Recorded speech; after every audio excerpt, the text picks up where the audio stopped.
Une biche venait de traverser devant notre pare-brise. C'était la même chance des trèfles à 4 feuilles de ma mère. J'imaginais aussi les vies en camping-car.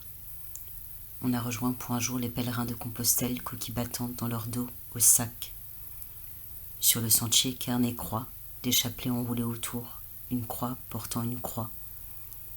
Les amoureux étaient ceux qui fermaient le sac de l'autre, pour l'autre. Et je regardais avidement les dos.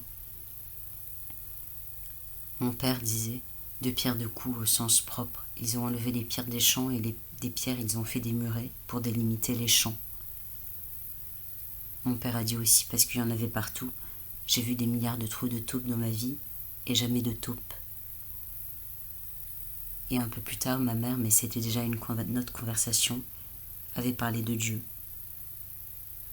J'étais bien entre eux trois.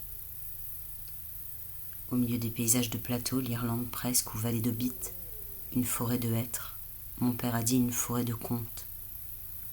Et ma mère que, regarde, l'un tronc a vraiment voulu faire famille, s'est séparé en 5 troncs lisses, et l'autre est resté tout seul, mais que son tronc tout noueux est plein d'histoires. Et en face d'encore un autre arbre, que lui, il a vraiment la volonté de faire corps avec l'autre, avec ce mot-là, de faire corps, parce qu'une branche de l'un passait entre les branches de l'autre, comme s'il se prenait la main, alors que, a dit ma mère, il aurait très bien pu emmener sa branche ailleurs, mais là, on voit vraiment sa volonté, avec ce mot-là, de volonté. Le vent transformait les bâtons de marche en flûte, en s'engouffrant dans les trous de réglage, ça sifflait. Étape croisait le village de l'Aubrac, son gros clocher au corbeau et Notre-Dame des Pauvres. Dans l'église, peinture de pèlerins, barbe blanche, coquillage et bâton, et la phrase « Dans leur angoisse, ils ont crié vers lui, il les a tirés de la détresse et conduits sur le bon chemin. » Avec paléès à tirer et conduit, comme une faute ou comme si on était toujours seul, dans la main de Dieu. Les côtes du Christ lui faisaient au torse comme une petite échelle. Je suis allé épier dans le cahier d'intention des prières de passage. Merci pour la grâce de mettre un pied devant l'autre, avait écrit mon père pour nous trois. J'ai pris un prospectus sur le cantique des créatures, en redisant les mots en Montfort, le cantique des créatures, et que je voudrais bien être ou faire ça. Les chats venaient chercher aumône et miettes de midi.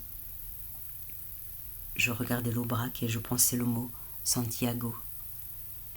On croisait aussi des cairns de coquilles et croix, une croix, portant une coquille. Mon père regrettait, dommage qu'il n'y ait pas les vaches, parce que, lorsqu'il y était passé la première fois, on passait entre elles vraiment tout près, et il répétait, avec leurs grands yeux fardés, des vaches aux yeux de biche. La statue du pèlerin à Saint-Chély-d'Aubrac, et comme il y avait des voitures garées devant lui, on eût dit l'un de ces clochards de passage clouté.